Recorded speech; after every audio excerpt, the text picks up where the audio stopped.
नमस्कार, स्वदेश न्यूज की खास पेशकश है स्वदेश एजेंडा में आप सभी का स्वागत है। मैं हूं आपके साथ भागीरथ साहू। कोलकाता में लेडी डॉक्टर से रेप मर्डर में इंसाफ की मांग के लिए लगातार आक्रोश बना हुआ है।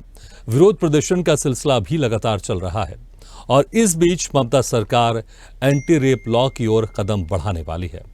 एंटी रेप बिल का बीजेपी भी समर्थन करेगी। दरअसल कोलकाता के आरजेकर मेडिकल कॉलेज और अस्पताल में एक ट्रेनी डॉक्टर के रेप और मर्डर के बाद हरकत में आई राज्य सरकार आज रेप के खिलाफ कड़े कानून का एक विधेयक लाने जा रही है। इसमें रेप करने वालों को सजाए मौत या आजीवन कारावास की सजा दिए जाने का कानून बनाया जाएगा।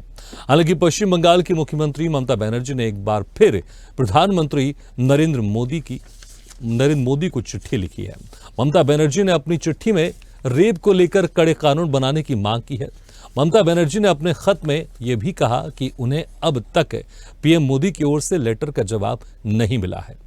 उन्होंने दूसरे लेटर में भी रेप और हत्या जैसे जघन्य अपराधों के लिए केंद्रीय कानून बनाने और कड़ी सजा देने की अपनी मांग दोहराई है। ममता बनर्जी ने कुछ दिन पहले पीएम मोदी को चिट्ठी लिखी थी। दूसरी लिखी गई चिट्ठी में उन्होंने रेप और हत्या के मामलों में समयबद्ध तरीके से निपटारे के लिए अनिवार्य प्रावधान की मांग की है। लेकिन अब पश्चिम बंगाल सरकार रेप के मामलों में जल्दी इंसाफ दिलाने के लिए एक बिल ला रही है, जिसमें दोषी पाए जाने पर 10 दिन के भीतर फांसी की सजा का प्रावधान होगा। बड़ी बात यह है कि मुख्यमंत्री से इस्तीफा मांगने वाली बीजेपी ने भी पश्चिम बंगाल सरकार की तरफ से प्रस्तावित एंटी रेप बिल को समर्थन देने का फैसला किया है और ममता बनर्जी के लिए फिलहाल यह सबसे बड़ी राहत की बात है। लेकिन पश्चिम बंगाल सरकार के प्रस्तावित एंटी रेप बिल को लेकर ऐसे कई बड़े सवाल खड़े होते हैं।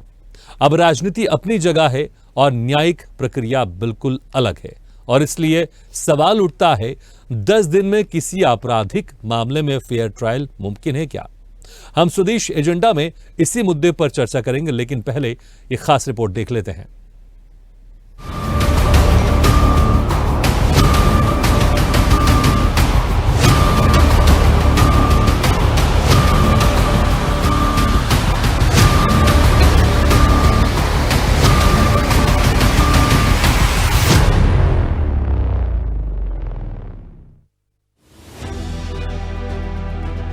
पश्चिम बंगाल में प्रशिक्षु डॉक्टर से कथित दुष्कर्म और उसकी हत्या के विरोध में देश भर में नाराजगी है। पूरे देश में घटना को लेकर विरोध प्रदर्शन हुए, वहीं राज्य में हंगामा आज भी जारी है। तनाव भरे हालात बने हुए हैं। इन सब के बीच राज्य सरकार ने बंगाल विधानसभा का 2 दिवसीय विशेष सत्र बुलाया है। जो विधेयक पेश किया जाएगा उसमें दुष्कर्म और हत्या के दोषियों को मृत्युदंड की सजा सुनिश्चित करने का प्रस्ताव है। प्रस्तावित विधेयक मंगलवार को पेश किए जाने की पूरी संभावना है। माना जा रहा है कि मुख्य विपक्षी पार्टी भाजपा विधानसभा में ममता के इस कदम का समर्थन कर सकती है। बता दें कि इस विशेष सत्र को आयोजित करने के प्रस्ताव को 28 अगस्त को मंजूरी दी गई थी। मुख्यमंत्री ममता बनर्जी ने घोषणा की थी कि दुष्कर्म करने वालों को मौत की सजा सुनिश्चित करने के लिए सत्र में मौजूदा कानूनों में संशोधन पारित किया जाएगा। विधानसभा अध्यक्ष बीमान बनर्जी ने बताया कि विधेयक को विशेष सत्र के दूसरे दिन मंगलवार यानी 3 सितंबर को चर्चा और पारित करने के लिए पेश किया जाएगा। ममता बनर्जी सरकार के नए राज्य विधेयक में न केवल बलात्कारियों के लिए मृत्युदंड का प्रस्ताव होगा, बल्कि यौन अपराधों के लिए सुनवाई एक निश्चित अवधि के भीतर पूरी करने का भी प्रावधान होगा। राज्य के कानून विभाग के अधिकारियों के मुताबिक इस विधेयक में बलात्कार की सभी घटनाओं को हत्या के बराबर मानेगा, जिसमें अपराधी के लिए मृत्युदंड या आजीवन कारावास का प्रस्ताव होगा। इस बिल के मुताबिक भले ही पीड़िता बच जाए, लेकिन अपराधी को हत्या के बराबर दंड दिया जाएगा। ग्राफिक्स के जरिए समझते हैं ममता सरकार के इस बिल में क्या कुछ रहेगा खास। बिल में कम से कम समय में फैसला दिए जाने का प्रस्ताव है। पर्याप्त निर्णायक सबूतों वाले मामलों में 15 दिनों में फैसला। बलात्कार की घटना को भी हत्या का मामला माना जाएगा। मुकदमा चलाकर अपराधी को दोषी ठहराने की समय सीमा तय होगी। विशेष परिस्थिति में हत्या के कानून के प्रावधानों के अनुसार मुकदमा चलेगा। बलात्कार हत्या के मामलों की फास्ट ट्रैक कोर्ट में सुनवाई। 6 घंटे के भीतर पीड़िता की मेडिकल जांच। आरोपी की गिरफ्तारी के तुरंत बाद मेडिकल जांच। बलात्कार और हत्या के मामलों में आरोपी को मृत्युदंड। अपराधी के परिवार पर भारी जुर्माना लगाने का प्रावधान। आपको बता दें कि टीएमसी के स्थापना दिवस पर सीएम बनर्जी ने कहा कि उनकी सरकार एंटी रेप लॉ बनाएगी, जिससे ऐसे मामलों के आरोपियों को मौत की सजा मिले। कोलकाता रेप मर्डर केस के विरोध में बुलाए गए बंगाल बंद को लेकर भाजपा पर कटाक्ष करते हुए मुख्यमंत्री ने कहा था कि भगवा पार्टी पीड़िता के लिए न्याय नहीं चाहती, केवल बंगाल को बदनाम करने की कोशिश कर रही है। आपको बता दें कि इससे पहले पश्चिम बंगाल की मुख्यमंत्री ममता बनर्जी ने देश में रेप के मामलों में सख्त कानून बनाने को लेकर प्रधानमंत्री नरेंद्र मोदी को पत्र भी लिखा था और जवाब न मिलने पर ममता ने दोबारा एक और पत्र पीएम मोदी को लिखा है। उन्होंने दूसरे लेटर में भी रेप और हत्या जैसे जघन्य अपराधों के लिए केंद्रीय कानून बनाने और कड़ी सजा देने की अपनी मांग दोहराई है। पहले भी कुछ राज्यों में इस तरह के कानून रेप जैसे मामलों की गंभीरता को देखते हुए बनाए जा चुके हैं, जिनमें आंध्र प्रदेश सरकार ने एक विधेयक 2019 में भी पेश किया था, जिसमें 21 दिनों के भीतर फैसला दिए जाने का प्रावधान है, लेकिन ये मंजूरी के लिए राष्ट्रपति के पास पड़ा हुआ है। निर्भया अधिनियम 2013, आपराधिक संशोधन अधिनियम 2018 के तहत रेप के मामले में फैसला देने का मौजूदा समय है 4 महीने। 2 महीने जांच और 2 महीने मुकदमे के लिए किए गए हैं तय।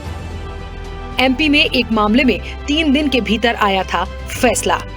अब रेप जैसी जघन्य घटनाओं पर सख्त कानून जब बनेगा तब बनेगा, लेकिन हाल फिलहाल तो राजनीतिक दलों को अपनी अपनी राजनीतिक रोटियां सेकने के लिए एक बड़ा मुद्दा मिला हुआ है।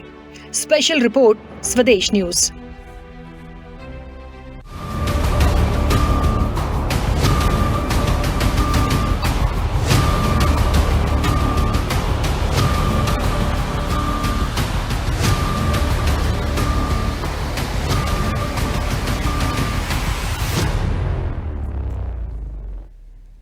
चलिए इसे खास मुद्दे पर हम चर्चा शुरू करते हैं। जो मेहमान हमारे साथ मौजूद है, मैं उनका आप लोगों से तारुफ कराता हूं। हमारे साथ हैं बीजेपी प्रवक्ता वैशाली तोमर जी, पूर्व मंत्री कांग्रेस से कुंड्रू पुष्पलीला जी, टीएमसी नेता Sophia Khan ji, social activist doctor Pinky Srivastava ji, पूर्व डीएसपी डॉक्टर रवि अथरोलिया जी, अधिवक्ता सुप्रीम कोर्ट के प्रवीण सिलोनिया जी और स्वदेश न्यूज के managing editor RP Srivastava sir. आप सभी मेहमानों को बहुत बहुत स्वागत है हमारे इस खास चर्चा में। सबसे पहले पुष्पलाल जी, आपके पास आना चाहूंगा। देखिए, जिस तरह से अभी, हालांकि सोफिया खान जी से सवाल करता, लेकिन फिलहाल थोड़े समय बाद हमारे साथ जुड़ेंगे वो। लेकिन पुष्पलाल जी, देखिए, कानून को लेकर लगातार यहां पर मांग उठती रही है कि सख्त कानून बनने चाहिए, लेकिन बहुत सारे सख्त कानून संविधान में पहले से भी हैं। मुश्किल यहां पर यह होती है कि इंप्लीमेंटेशन बहुत जल्दी नहीं होते, जांच पड़ताल में देरी लग जाती है। उसके बाद बहुत सारे रसूखदार जो लोग होते हैं, उनके दबाव के कारण जांच पड़ताल सही तरह से नहीं हो पाती है। तो कानून तो सख्त है, लेकिन इंप्लीमेंटेशन उसका सही तरह से नहीं होता। टीएमसी, आपकी सहयोगी पार्टी इंडिया गठबंधन में भी शामिल है वो। अब जिस तरह से वो ये कानून लेकर आ रही है ममता बनर्जी, आपको लगता है कि इस कानून से जो न्याय की उम्मीद की जा रही है, वो न्याय जल्द से जल्द मिलेगा और वो न्याय पूरा होगा? मुझे तो, मैं फर्स्ट आपकी मैं हमारा पूरा दुनिया को बोलना चाह रही हूँ कि पहला मैं एक महिला हूँ और बाद में पार्टियां हैं। महिला की समस्या है आजकल जो भी होता है, अभी तक इंडिपेंडेंस आके भी इतनी साल हो गए, हमारा तर जो भी हो रहा है अन्याय ही हो रहा है, जस्टिस नहीं मिल रहा है। तो ये तो किसी पार्टी में होने दो, पार्टी के नाम लेते हुए नहीं बोलना चाहती हूँ। मेरे पर्सनल ओपिनियन है कि आजकल ऐसा नौबत आ गया कि इंडिया में कि सेफ नहीं है, सुरक्षित नहीं है। गवर्नमेंट की तरफ से हमारा को ये नहीं, चाहे अपन कितना भी बड़े होने दो, पॉलिटिशियंस होने दो, डॉक्टर्स होने दो, जो भी प्रोफेशंस में हमारा लड़कियों को बाहर भेज रहे हैं, मगर घर तक आने तक हमारा को तो एक माँ की तरफ से हमारा को तो एक बोलता ना भरोसा नहीं मिल रहा है। मतलब आज ये मैं एक मदर के नाते एक सरकार को विनती करना चाहिए, स्टेट गवर्नमेंट को या सेंट्रल गवर्नमेंट को, अगर लड़की आइंदा पैदा करने से पहले गवर्नमेंट के सामने एक रिक्वेस्ट लेके जाना पड़ेगा कि हम औरत बच्ची को अगर पैदा करें तो आप लोग हमारा को मतलब हमको देख सकेंगे क्या, हमारे को रक्षित का जो अभय देंगे क्या बोल के, किस ऑल सब्जेक्ट्स में पूरा सरकार को पूछने का है। आप अपन का इतने जो ऑलरेडी है लॉस है, जो जी जजमेंट्स है, वो जितना भी लेके आएगा वो टाइम के हिसाब से अपन को जस्टिफिकेशन नहीं मिल रहा है।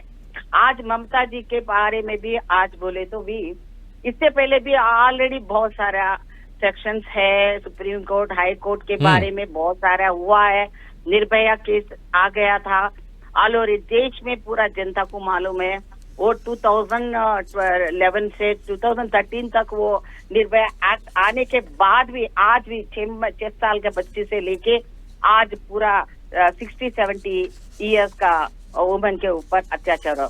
यानी कि मैंने सोशल वेलफेयर मिनिस्ट्री करी थी मैंने राष्ट्रीय सरकार में।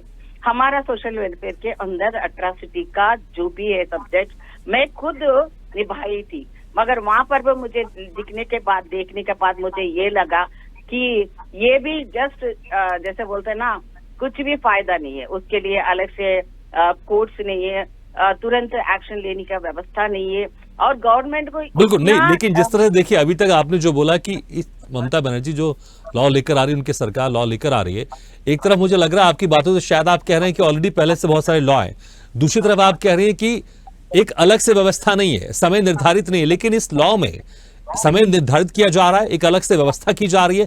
तो आप इसका एज ए कांग्रेस यहाँ पर पूर्व मंत्री आप समर्थन करती है या आप कह रहे हैं कि ठीक है इसकी आवश्यकता नहीं थी, पहले से बहुत सख्त लॉ थे? अरे कितने लाश लाएंगे, अभी बीजेपी ने उनको सपोर्ट कर रहा है उन सरकार के लिए। अभी हम गठबंधन में है, पॉलिटिकल व्यू से देखना चाहिए तो अपने आप का वोट बैंक पॉलिटिक्स चला रहे, तो इसीलिए बीजेपी ने उसको समर्थन करेगा। एक तरफ तो उन्हें सब्जेक्ट को आगे लेके जाके देश जगह ठीक है आप कह रहे हैं कि ऑलरेडी पहले से बहुत सारे लॉ और कितने लॉ लेकर आए, इम्प्लीमेंटेशन बहुत अच्छे से होना चाहिए। ठीक है वैशाली जी। ना जी मैं उसमें सहमत नहीं हूँ, वही बोलना चाह रही हूँ, मैं सहमत नहीं हूँ। जो भी सुप्रीम कोर्ट और हाई कोर्ट की तरफ से भी अपन किसी फील्ड में महिलाएं हैं, पॉलिटिक्स में हो, हर चीज में, हर सब्जेक्ट में, आज बाहर दुनिया में आने के बाद हमको तो कहीं भी किसी प्लेस में, किसी प्लेटफॉर्म में भी हमको सीनियर जैसा सेकेंडरी सिटीजन के जैसा, यानी कि अम्बेडकर ने जो भी लिखा था इक्वल राइट्स के लिए, उसमें भी हमारा राइट्स भी नहीं है। आज जस्ट आके मुझ के चला जा रहा है हमारा। ठीक है मुझे लग रहा है कि आप एक कांग्रेस नेत्री के साथ साथ महिलाओं की जो व्यथा है वो भी आप यहाँ पर बयां करें। ठीक है वैशाली जी देखिए पश्चिम बंगाल में अब जो एक नया लॉ आने वाला है और आप लोग पूरी तरह से इसका शायद समर्थन करेंगे, लेकिन जिस तरह से देखें पहले भी बहुत सारे लॉ है। ममता बनर्जी ने प्रधानमंत्री नरेंद्र मोदी को चिट्ठी भी लिखी, वो ये मांग कर रही थी कि केंद्र की तरफ से बड़े कानून लॉ लेकर आ जाए, लेकिन पहले से लॉ है। इस तरह से आप लोग के कड़े दूसरे नेताओं की तरफ से भी इस तरह के बयान आते रहे, लेकिन पश्चिम बंगाल की तरफ से अब जो कानून लाया जा रहा है तो आप लोग इसका समर्थन कर रहे हैं क्या पूरी तरह से, या अभी भी किसी तरह से आप लोग इसमें कुछ संशोधन चाहते हैं? नमस्कार आपको और मेरे साथ जो पैनलिस्ट प्रवक्ता जुड़े हैं मैं उनको भी नमस्कार करना चाहती हूँ, साथ ही साथ दर्शकों को। घर ही में रहकर ये ममता बनर्जी ने जो कहा है और ये एक कानून बनाना चाह रही हैं, मेरे हिसाब से ये बहुत बेहतर उन्होंने सोचा है। और जब बात मैं आपसे कहूंगी, जब बात महिलाओं के सम्मान की हो, महिलाओं की सुरक्षा की हो, महिलाओं की आत्मगौरव की हो, तब मुझे लगता है जो हमारे देश में नहीं होता, तब मुझे लगता है कि महिलाओं को, सभी महिलाओं को, मैं ये पुरुषों की बात तो कर ही नहीं रही हूँ, चाहे पुरुष राजनीति में है, चाहे आप एंकर हैं, चाहे अन्य किसी भी ओकेजन में वो है, प्रोफेशन में वो है, किसी भी पद पर वो है, किसी दायित्व पर वो है, तब मैं ये कहूंगी कि अगर हमारे देश की 50% महिलाएं भी एक होकर कम से कम महिलाओं के विषय में तो एक आवाज उठाएं, उस समय वो भूल जाएं कि वो बीजेपी की प्रवक्ता है, वो कांग्रेस की प्रवक्ता है, या वो बंगाल की। बिल्कुल वैशाली जी, इसमें एक लाइन में जरूर जोड़ना चाहूंगा, सिर्फ महिलाएं क्यों, पुरुष भी साथ आकर महिलाओं की समस्या के साथ खड़े होना चाहिए ना उनको, क्योंकि ये देखिए हर एक पुरुष के साथ उसकी माँ रहती है, उसकी बहन रहती है, उसकी धर्मपत्नी रहती है, तो सिर्फ महिलाएं क्यों, पुरुषों को भी आगे आकर पूरी ताकत से खड़े होना चाहिए महिलाओं के साथ, और खड़े होते हैं वो। हाँ, हालांकि कहीं कुछ अपवाद देखने को मिलते हैं, लेकिन मुझे लगता है कि सबको एक साथ आके खड़े होना चाहिए। इस पर महिला पुरुष मुझे लगता है कि हमको नहीं करना चाहिए। बिल्कुल, आपने बिल्कुल बहुत अच्छी बात कही कि नहीं करनी चाहिए, लेकिन जब इस तरह के मुद्दे होते हैं, और आज उस घटना को हुए भी इतने दिन हो गए हैं और उस बच्ची को न्याय भी नहीं मिला है, तो बस मैं तो यही कहूंगी कि जब इस तरह के मुद्दे आते हैं तो मतलब मुझे ना ही मेरे पास शब्द होते हैं और ना ही मेरे पास इतनी ताकत होती है कि मैं इस विषय पर बहस करूं या कुछ बोलूं, लेकिन एक संवेदना, एक मन में एक कुंठा, मन में एक दर्द और एक तकलीफ होती है कि एटलीस्ट महिलाएं वो इस दर्द को, इस तकलीफ को वो समझ सकती हैं कि जब बिना इच्छा के शरीर पर एक हाथ भी लगाया जाता है या एक दृष्टि भी गंदी डाली जाती है तो वो पीड़ा कितनी होती है। तो कम से कम तब तो सारी चीजें भूल के एक हो जाएं, लेकिन दुर्भाग्य है इस देश का कि तब भी महिलाएं एक नहीं होती, तब भी महिलाएं कहीं ना कहीं उस छोटे लालच में जुड़ी रहती हैं। कहीं किसी पद की होती है, कहीं कांग्रेस की होती है, कोई आप की होती है, कोई जहां सरकार होती है कोई बात करेगा कि यहाँ तो बीजेपी की सरकार है, यहाँ कांग्रेस की सरकार है, कोई बात करेगा कि यहाँ पर बंगाल ममता बनर्जी की सरकार है। अरे आप ये देखिए, वो ठीक है, एक महिला लेकिन है, जितनी समस्याएं जो आप गिना रहे हैं और बिल्कुल व्यथा भी गिना रहे हैं, आप व्यथा भी बता रहे हैं, इस लॉ से इसका समाधान हो पाएगा? और क्या कुछ संशोधन इसमें बीजेपी चाहेगी? जो आपकी प्रदेश वहां पर बीजेपी है वो इसमें कुछ संशोधन चाहेगी, या फिर जिस तरह से भी इसके प्रावधान सामने आ रहे हैं इन सारे प्रावधान से सहमत है और पूरा समर्थन है इस बिल को?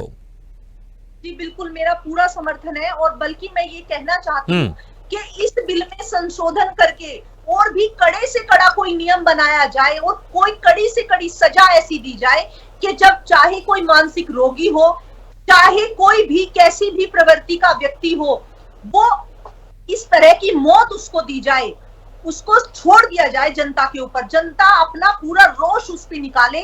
इस तरह की एक घटना जरूर होनी चाहिए कि जब इस तरह की कोई घटना करते हुए 100 बार सोचे, जब वो हैवानियत यहाँ मस्तिष्क में उनके हावी होती है तो उन्हें वो घटना जरूर याद आए कि अगर आज के बाद किसी ने निर्भया जैसी या अभया जैसी ऐसी घटना के बारे में आप अपनी व्यथा बता रहे हैं, लेकिन ममता बनर्जी ने केंद्र को चिट्ठी भी लिखी थी, केंद्र सरकार को चिट्ठी लिखी थी और कहा था एक सख्त कानून बनना चाहिए।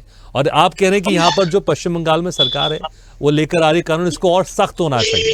तो कानून तो है यहाँ पर सख्त बहुत सारे। ठीक है डॉक्टर पिंकी श्रीवास्तव जी, ठीक है पिंकी श्रीवास्तव जी, जिस तरह से यहाँ पर अब कानून लाया जा रहा है, पहले से भी कुछ और कानून है, इन कानूनों के जरिए क्या इस तरह की प्रवृत्ति को हम रोक पाएंगे? इस तरह की चीजों को हम रोक पाएंगे? इस तरह की दुर्घटनाओं को रोक पाएंगे? इस तरह से दुष्कर्म को हम रोक पाएंगे? क्योंकि कानून पहले भी है लेकिन इंप्लीमेंटेशन में हम कई बार देखते खामियां देखने को मिलती है और इस तरह के केसेस कभी कभार बहुत लंबे चलते रहते हैं। कुछ ही केसेस में हमने देखने को सुनने को मिलता है जहां पर बहुत सही समय में फैसला सुनाई देता है, जैसे एक मध्य प्रदेश की नजीर है जहां पर 3 दिन में सिर्फ फैसला आ गया था।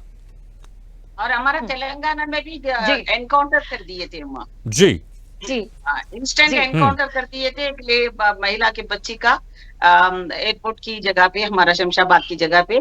तो इंस्टेंटली नेक्स्ट 24 आवर्स के अंदर इसको एनकाउंटर कर दिए जी। वैसे पनिशमेंट जल्दी मिलना चाहिए, अदरवाइज इनमें फियर ही नहीं रहेगा। हाँ ठीक है, ठीक है। मैं इस बारे में ये कहना चाहती हूँ, जैसे आपने बोला कि कानून तो ऑलरेडी है, तो कानून जो ऑलरेडी है, ममता जी से एक बात ये पूछनी पड़ेगी सबसे पहले। देखिए सभी हमारी जो प्रवक्ता हैं, आज मुझे नहीं लग रहा है कि कोई किसी पार्टी को यहाँ पे ब्लेम करने के लिए बैठा हुआ है। सभी लोगों की जो एक चिंता है, मूल चिंता है, वो चिंता है महिलाओं के अस्तित्व की सुरक्षा करना, उनके मान सम्मान की सुरक्षा करना। तो सबसे पहले तो मुझे ममता जी से एक प्रश्न ये पूछना है कि बीइंग अ फीमेल, ममता जी कृपया ये बताइए कि जो ऑलरेडी आपके पास कानून था, जो ऑलरेडी आपके पास सुरक्षा के साधन थे, आपने क्या उनको इस्तेमाल किया? क्या उन्होंने सही तरीके से काम किया? अगर वो जो छोटे मोटे कानून है, आप बहुत बड़ा कानून लाना चाहती हैं, देश में आप एकदम रिवॉल्यूशन लाना चाहती हैं, इतनी सख्त सजा देना चाहती हैं कि लोग तरस जाएं, है ना, सहम जाए अंदर से, पर मुझे ये तो बताइए कि जो पहले से कानून था उसको कितना इम्प्लीमेंट किया आपने? आपके कलकत्ता में हजारों बार इस तरह की चीजें दिखाई देती हैं। चुनाव के बाद लोगों के घरों को लूटा जाता है, महिलाओं को मारा जाता है, संदेश खाली से हमें इस तरह की खबरें सुनने को मिलती है। और अभी हमने लेटेस्ट ये जो चल रहा है वो तो चल ही रहा है। तो बजाय एक परमानेंट सॉल्यूशन ढूंढने के, ममता जी अभी सिर्फ और सिर्फ लीपापोती की कोशिश में लगी हुई हैं। कानून बनना चाहिए, कानून का पालन भी होना चाहिए। कानून छोटा सा भी होता, अगर छोटे कानून का भी पालन किया गया होता तो किसी भी दुष्कर्मी में ये ताकत नहीं थी कि वो इतना बड़ा कांड करके निकल जाता। उसे पता था कि मुझे संरक्षण मिलेगा, उसे पता था कि मैं आराम से छूट जाऊंगा, है ना। अच्छा, और दूसरी बात ये है कि जो पूरा सिस्टम था, ममता जी ने उस प्रिंसिपल को क्यों तुरंत दूसरे अस्पताल में वो कर दिया, अपॉइंट कर दिया, जबकि होना तो यही चाहिए कि जरा सा भी महिलाओं को अगर कोई टच करने की भी बात अगर आ जाए किसी पुरुष के द्वारा, तो इमीडिएट उसके ऊपर इस तरह की कार्यवाहियां होनी चाहिए कि वो आइसोलेट कर दिया जाए और उसकी पूरी जांच हो, पूरे केस की पहले जांच हो, फिर पता चले कि भाई ये सही है या गलत है, और उसके बाद उस व्यक्ति को दूसरा पद दिया जाए या उसी पद पे आसीन किया जाए। तो पहले तो आपने एग्जिस्टिंग जो लॉज हैं उनकी धज्जियां बिखेरी हैं, उन लॉज को आपने, उनका कोई इंपॉर्टेंस नहीं रखा, उनका कोई महत्व ही नहीं रखा, उन लॉ से आपने बेटी को बचाने की कोशिश ठीक है, बिल्कुल। वाकई मुझे लगता है कि वाकई एक बड़ा मुद्दा ये है कि कानून तो है, सख्त कानून, लेकिन उसका इम्प्लीमेंटेशन भी होना चाहिए। ठीक है, आप अपनी छवि को ठीक, भागीरथ जी, तो आप अपनी छवि को ठीक करने के लिए ये नाटक नए नए रच रहे हैं, ये इनसे कुछ होने वाला नहीं है। ठीक है, सोफिया खान जी, आपको हमदर्दी पाने के लिए आप इस बिल को लेकर आ रही हैं, हालांकि बीजेपी इस बिल का समर्थन करने की बात सामने आ रही है, लेकिन कुछ बीजेपी के नेता ये भी कह रहे हैं कि जिस तरह से घटनाक्रम हुआ, आप सुरक्षा देने में नाकाम रहे, उसके बाद जिस तरह से घटनाक्रम हुआ, मेडिकल जांच बहुत समय बाद करवाई गई, जो आरोपी थे उनको बचाने की कोशिश की गई, इसलिए हमदर्दी पाने के लिए ये बिल ला रहे, भले बीजेपी इस बिल का समर्थन करने जा रही है विधानसभा में।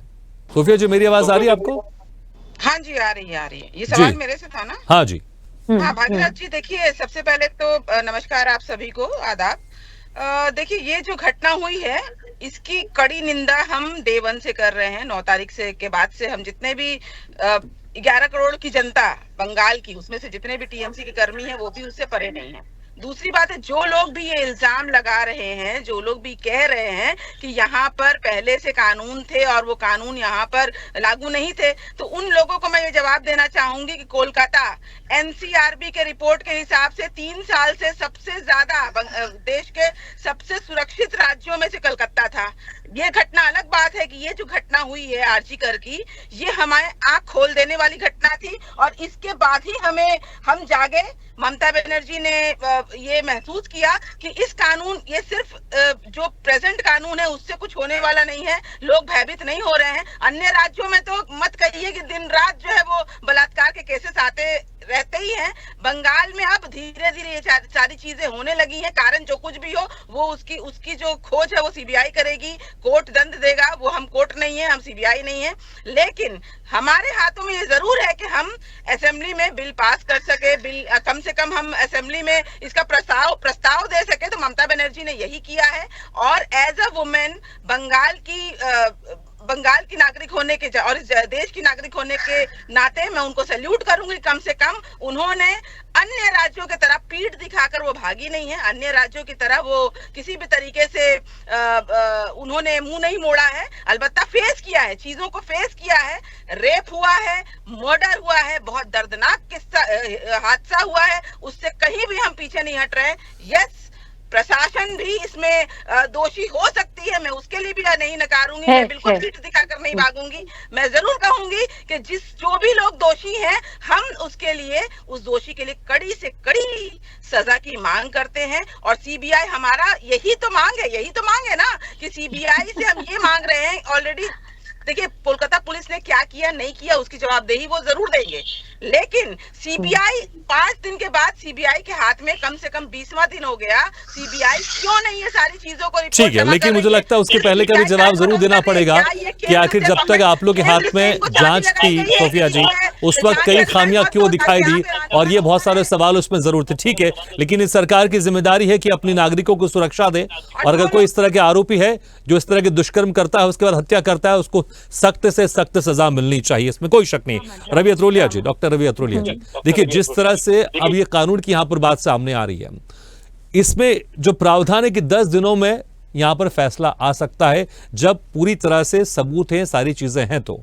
लेकिन क्या इतने कम समय में वाकई न्याय मिल पाएगा? जो न्याय की प्रक्रिया होती है, वाकई न्याय मिल जाएगा?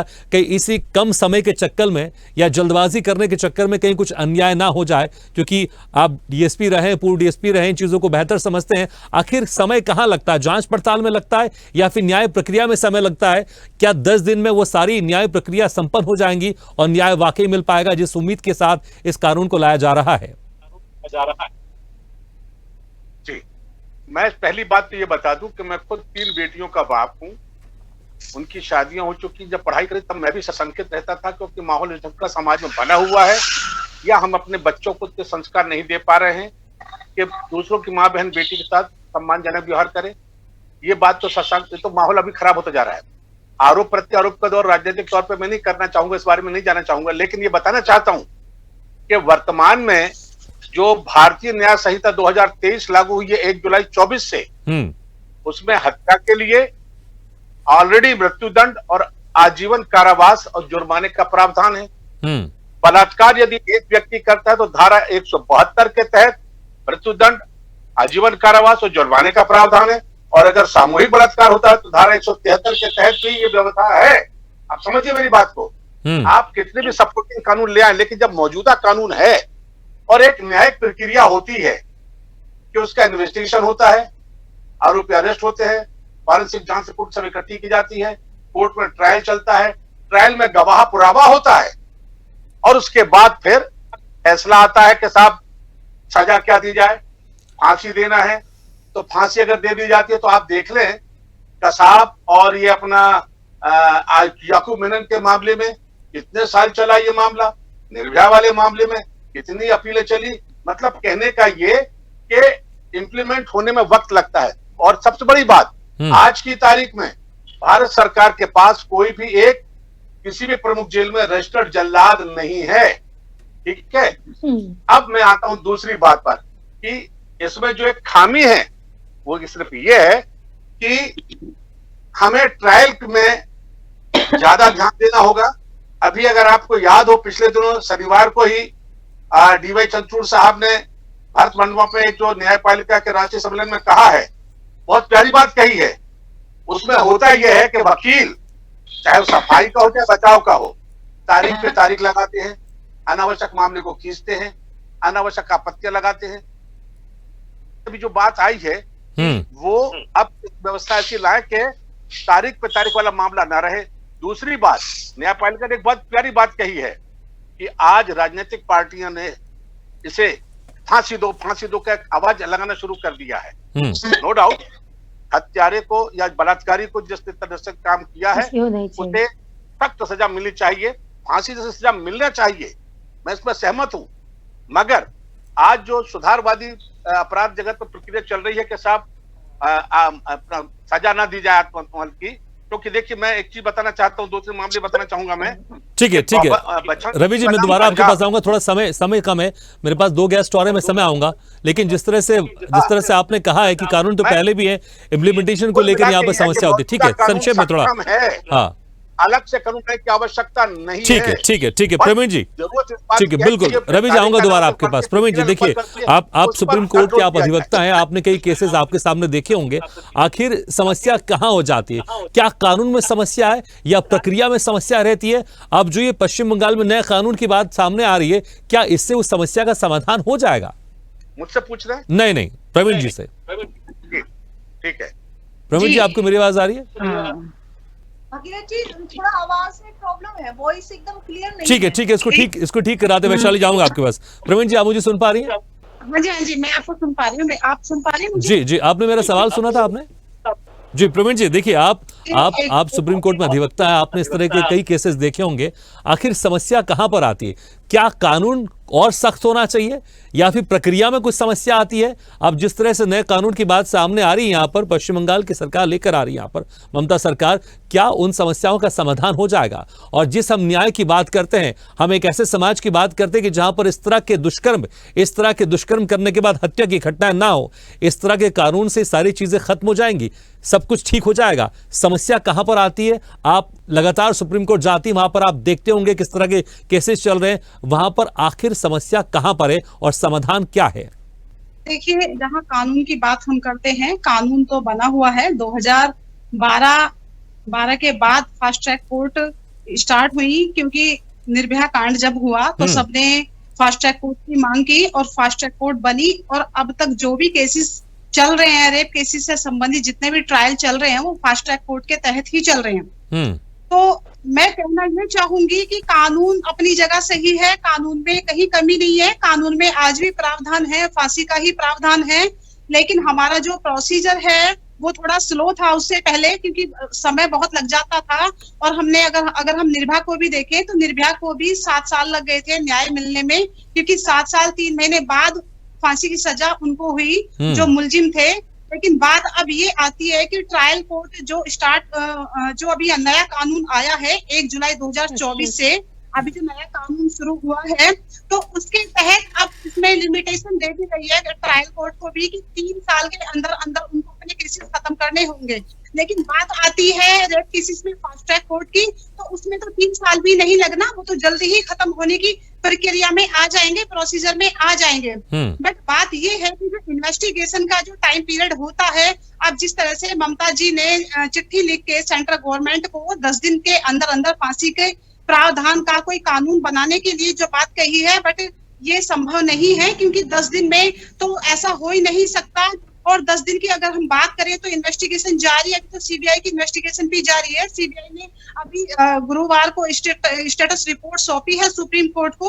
तो सुप्रीम कोर्ट का जो ऑब्जर्वेशन है, सुप्रीम कोर्ट ने जब देखा कि किस तरह से लॉ एंड ऑर्डर फेलियर था, इस पे एक्शन लेने में किस तरह से स्टेट गवर्नमेंट फेलियर थी, आखिर क्यों हाई कोर्ट जाना पड़ा, कलकत्ता हाई कोर्ट विक्टिम के पेरेंट्स को जाना पड़ा, फिर सीबीआई को इसमें आना पड़ा बीच में। तो ये सारी जो ऑब्जर्वेशंस है सुप्रीम कोर्ट की, वो यही कहती कि कहीं ना कहीं हमारा लॉ एंड ऑर्डर कमजोर था, कानून कमजोर नहीं है बट लॉ एंड ऑर्डर हमारा कमजोर था, कहीं ना कहीं उनको संरक्षण दिया गया था। एविडेंस को खत्म करने की भी बात अगर आती है, बिल्कुल बिल्कुल। तो जिस तरह से आप संरक्षण की बात कर रही हैं, ठीक है, ठीक, आऊंगा दोबारा आपके पास। आरपी श्रीवास्तव सर, देखिए कानून तो है, जिस तरह से मुझे लगता है यहाँ पर प्रवीण जी ने भी कहा कानून तो बहुत सख्त है, बाकी कुछ गेस्ट भी कर रहे हैं कानून तो पहले से बहुत सख्त है, लेकिन उसका इम्प्लीमेंटेशन प्रॉपर नहीं किया जा रहा। संरक्षण की भी बात सामने आ रही जिस तरह से प्रवीण जी कह रही हैं, क्या इसी वजह से कानून सख्त होने के बावजूद इसमें देरी हो जाती है, खामियां हो जाती हैं? इसलिए पश्चिम बंगाल सरकार के ऊपर, ममता सरकार के ऊपर कई सवाल उठ रहे हैं और उन्हीं सवालों से बचने के लिए ये एक कानून बनाया जा रहा है ताकि कम से कम सरकार ये कह सके देखिए हम इसको लेकर बहुत संवेदनशील है और हमारी तरफ से इनिशिएटिव किया जा रहा है। क्या इसमें राजनीति हो रही है, ना कि एक न्याय को किस तरह से हम जल्द से जल्द न्याय दिला सकें, इसके ऊपर काम किया जा रहा है? क्योंकि कानून तो पहले भी था और अब इस तरह के कानून आने से क्या आपको लगता है कि राजनीति हो रही है या वाकई कड़े कानून लाने के बाद समस्या का समाधान हो जाएगा?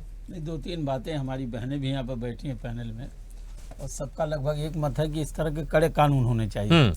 और ये भी है कि कानून जो अब तक है वो भी बहुत कड़ा कानून था। सवाल है कि सिस्टम कहाँ तक काम कर रहा है। क्या इतने दिनों बाद या इतना टाइम लग रहा है, एफआईआर दर्ज होने में टाइम लग जाता है। हमारे साथ जो है पुलिस विभाग के भी हैं, इतना टाइम क्यों लगता है? क्या उसमें ज़्यादा तेज़ी नहीं ला जा सकती है? न केवल बंगाल में, देखिए कई राज्यों में भी मैंने देखा है और बहुत सारी रिपोर्ट्स आ रही हैं जहाँ 3-3 दिन 4-4 दिन लग जाते हैं एफआईआर रजिस्टर करने में। तो हम कैसे उम्मीद करेंगे कि 10 दिन में फांसी मिल जाएगी? पहली बात तो ये है। दूसरा सबसे बड़ा सवाल ये है कि क्या ये समस्या किस तरह की है? देखिए ट्रायल कोर्ट है, फिर उसके बाद वहाँ पर फांसी की सज़ा होगी, उसके बाद लोग अपर कोर्ट में जाएँ। हमें लगता है कि शायद हमारे वकील साहिबा को पता भी है कि लोग जो है वहीं संतुष्ट नहीं होंगे, अगली कोर्ट में भी जाएंगे। तो क्या ऐसी